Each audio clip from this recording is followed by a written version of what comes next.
to Tuesday Night Live, 6 p.m. every Tuesday night.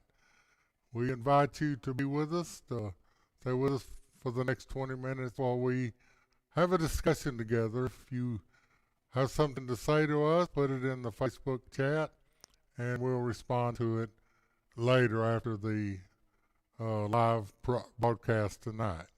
So we're just glad to have each one with us tonight. It's an exciting time for me every Tuesday night, and I hope God blesses you tremendously in your life. So welcome. First thing we have is if you need to get your GED, we want you to call us at 903-771-2507, or you can text us at 903-436-8816, or you can go on our website at www.makedreamsreal15.org and sign up on our website. So we look forward to hearing from you. Give us your comments, positive or negative, and we would appreciate that. Have a wonderful time in that. Also, one more announcement tonight. We have that Joyous app, which is for people that are having anxiety, mental health issues, different things happening to them, stressed out, whatever it may be. Go on and download this app, the Joyous app, and it has a lot of resources for you. When you sign up for it, it asks you, there's a space you can put COVID-19 in, and that will tell us that you signed up because of our telling you about this app. We will not know who you are. You will remain anonymous, and all the HIPAA rules are followed. So we can do that. Sign up. It has over 500 videos of different things, whatever you may need that day. It asks you your mood that day, and you can keep track. Kind of a semi-electronic journal. So we'd ask you to go on and do that for us. Okay. We're going to have a small little video here. We're going to talk about PTSD again tonight, and we want you to be with us, stay with us.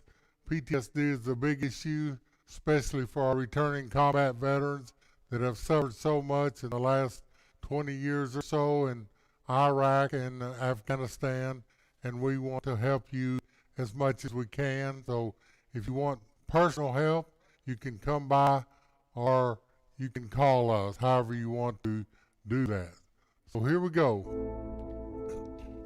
I thought I was just there for combat, and it was amazing how quickly, like, stuff from my childhood and stuff from, you know, before combat when I was just an idiot, all that stuff that I had done, and, you know, the forgiveness from my wife, from my parents, from, you know, all these people that I had affected. And this whole time I was convinced that I was only there for combat, and then it was pretty quickly like, abracadabra, poof, here's all this other stuff. I was very good at combat. I was extremely good at combat. I was good at seeing stuff and just putting it in a box and putting it back in my head. And what I hadn't realized is I developed that skill as a child through having a crappy childhood of just shoving stuff in a box and just shoving it back. It gets to a point where after so many years, those roots get deep. I mean, they've become you. Getting the little roots sprouting off don't help none unless you can reach the stem of it. You know, we were taught to suck it up and drive on. You know, I blamed everything on myself because I couldn't drive on. I couldn't just suck it up. I had tried, and all that happened is more things would sprout. My marriage, when it started to really fall apart, was because of my attitude towards what I had been through and kind of holding a grudge against the world, and just kind of saw that it as this is the only option. I've got to let this out somehow, so whoever's close by gets the brunt of it. If you're around me at that point back then you know, there's no stopping it. By not addressing them, I'm not handling them, and I'm not healing. I blamed God for things. It got to the point to where probably about halfway through my first deployment, I just said that I was taking a little siesta from God, you know, because I believed in God. I always visioned God as being, you know, the good God, the giving God. And then after you watch a couple friends die and everything like that, You just don't see where God can be in that picture. Where was God? At that moment, I remember just going into this deep reflection and thinking about some of the worst times in my life. And it was amazing because I could always see where he was then, where I hadn't seen that before.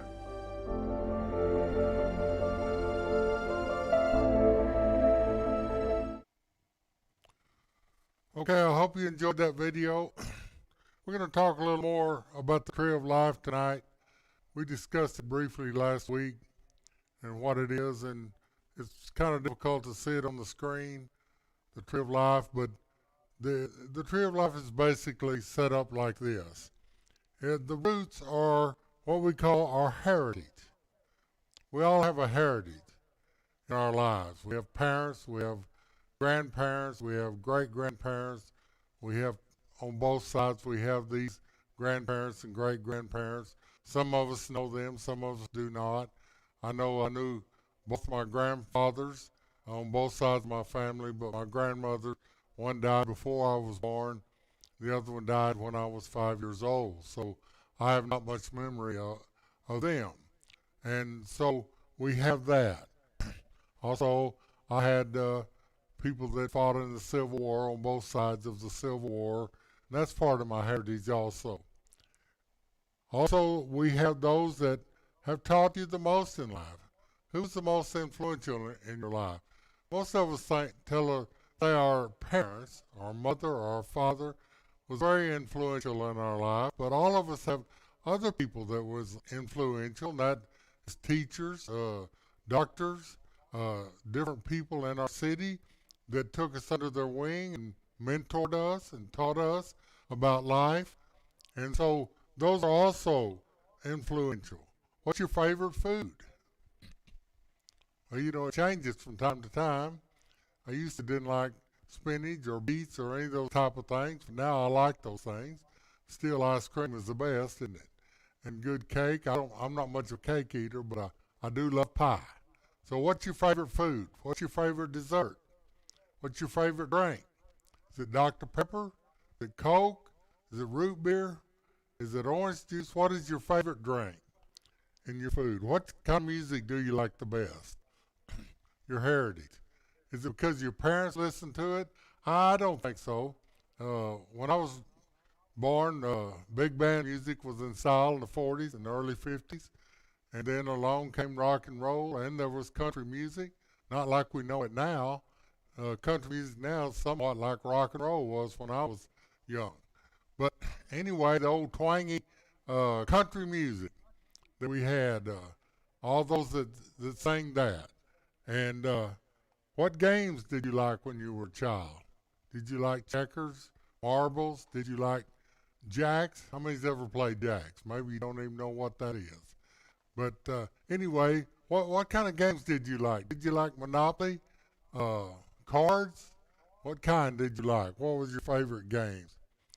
If you were a reader, what kind of books did you read? I loved books on football, hot rods, and the Civil War. I loved those kind of books, like Gone with the Wind and those type of books. They were interesting to me. So I read a lot of books. We didn't have a TV, so I read a lot. So what are your roots? What are they? How deep are they? How did they start? Are they good roots, rotten roots, or a combination of both? The ground is where you are now. Where are you right now in your life? Where are you in your life? Where do you live? Do you even have a place to live? What are your daily activities? Do you work? Do you get up every morning, wash your face, go to work, come home every night, take a bath, watch TV, and go to bed? What is your daily activities? Do you enjoy going out with people? Do you enjoy a social life? And do you play with your kids? Or do they play with you? So what is that? What kind of employment do you have?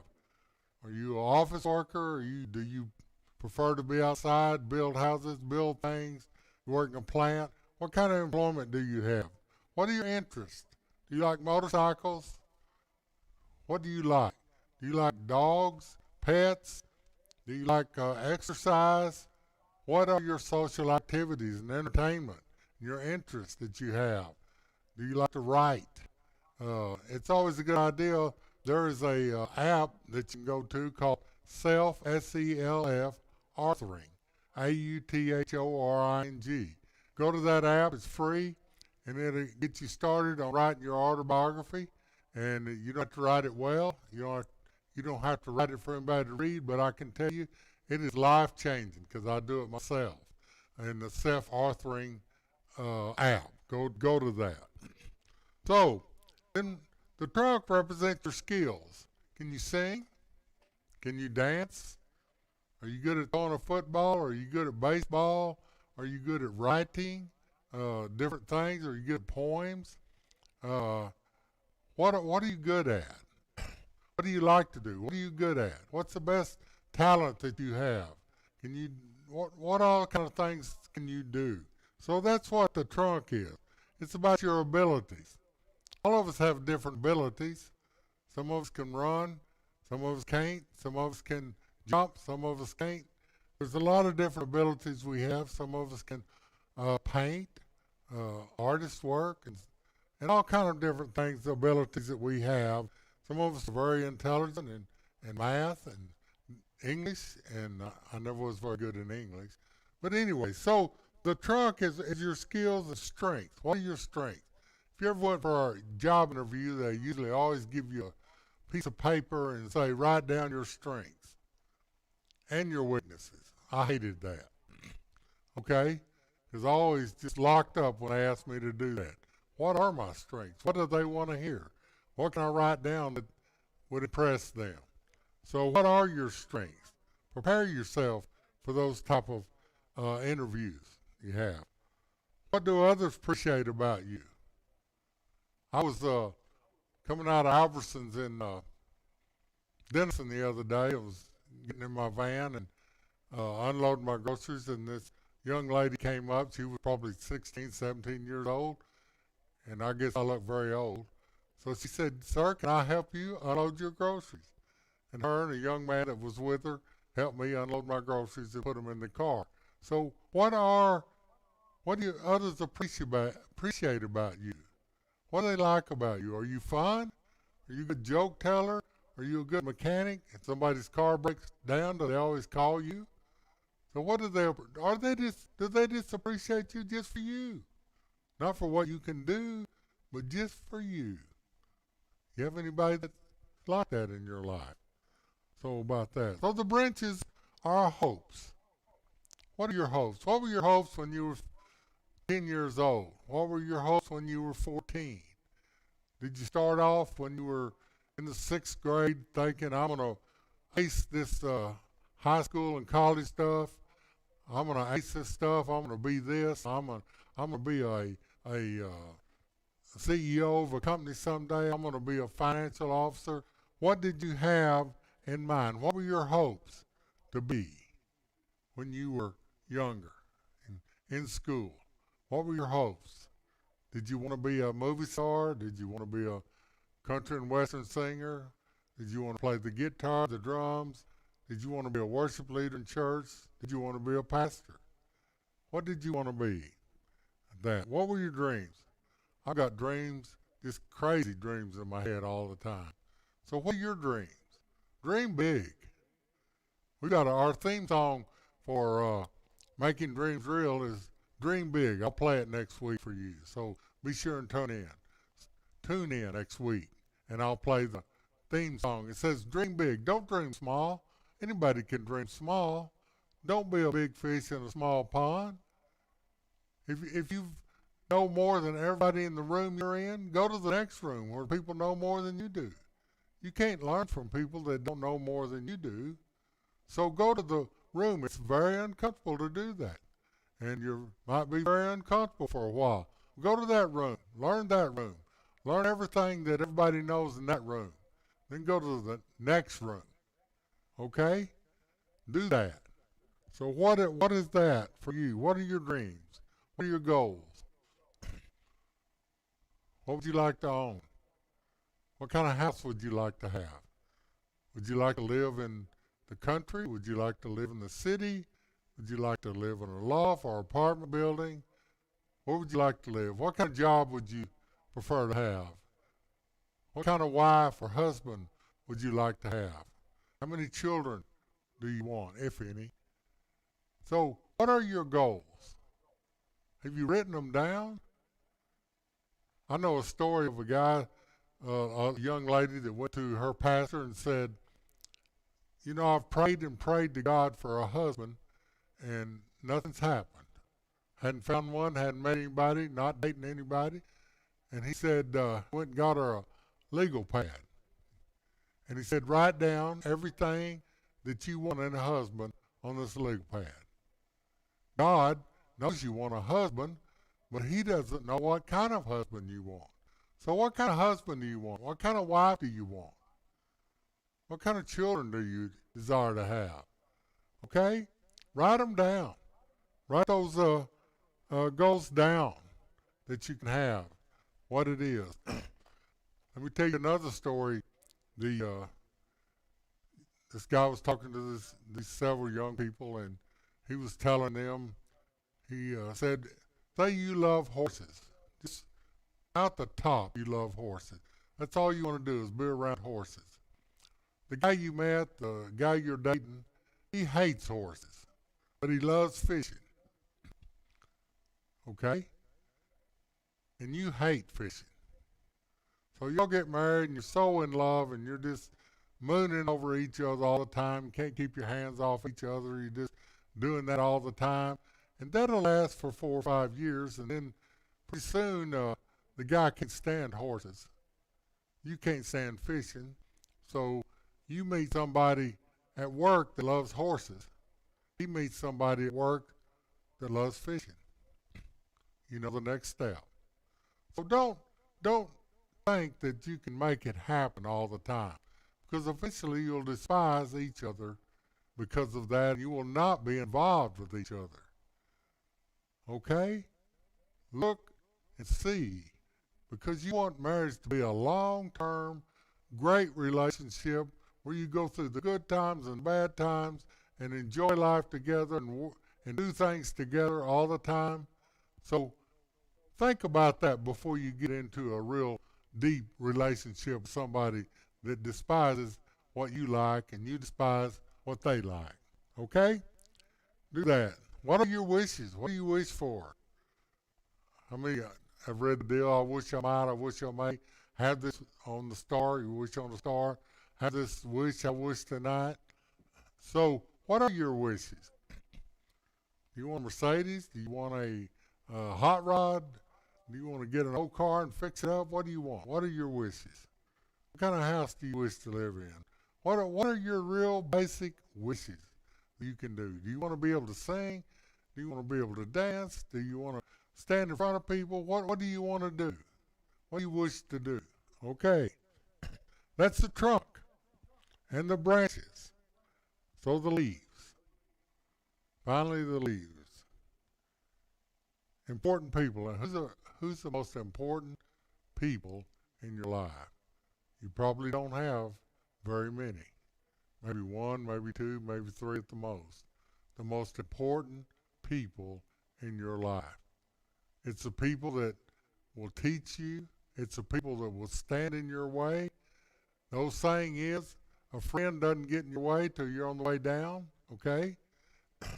So who are the most important people? Who advises you the best? Who do you go to when you get stuck and you need advice?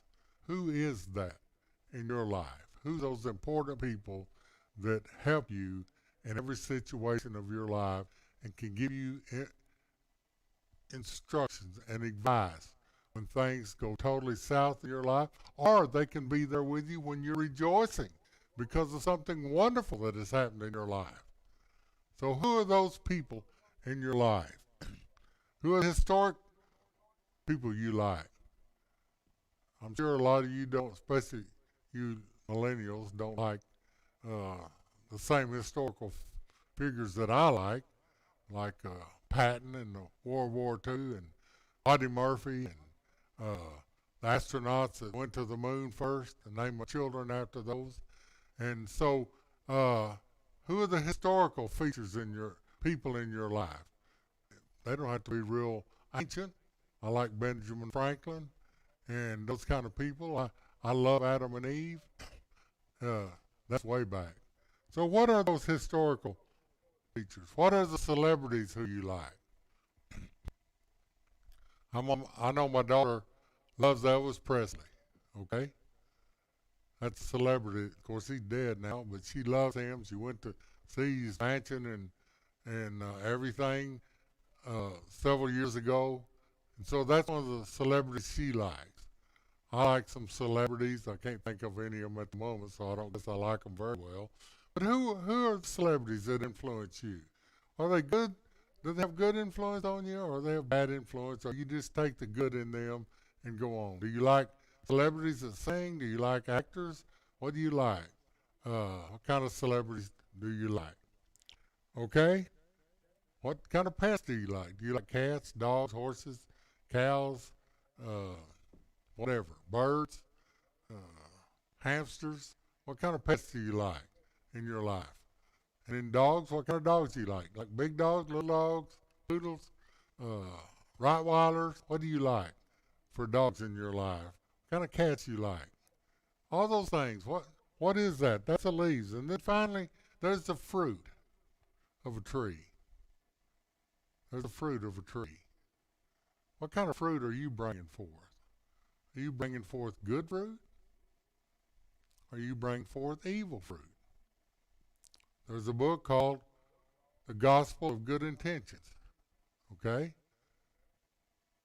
It's about people that were very successful, had good intentions. And there's also the gospel of bad intentions. That's people that are drug dealers and those type of things. And even though they may have a lot of money for a little while and they may be driving Cadillacs and Mercedes and all that, eventually they'll be living in a 6x9 cell in Huntsville or someplace. Because all bad intentions end up not good. So have the gospel of good intentions. Bring forth good fruit, joy, peace, gentleness, goodness, mercy, kindness, those kind of things. That's the kind of fruit you need to bring forth in your life. I'm sorry I didn't get very far tonight, but we'll continue this PTSD talk next week about our lives. And the tree of life is one of those things that we want you to get. We want you to get your own tree of life. Design it. If you need a copy of it, just call us. We'll email it to you. We'll text it to you. We'll mail it to you, however you want us to get it. We want you to fill that tree of life out. Sit down with somebody, and y'all fill them out together, each one of you, and see how much different you are, okay? So we want you to do that in the tree of life. And we'll get to the next things next week. That we didn't make it to today. So I'm sorry. Time flies when you're having fun. So it's time to go again. I remember when my wife came to see me in basic training, she was getting on the bus to go back home, and I was going to base again for the final 4 weeks of basic, and the song come on and it's crying time again. You're going to leave me. So we got to go tonight. God bless you. Have a wonderful day. Call us if you need us. Come by if you need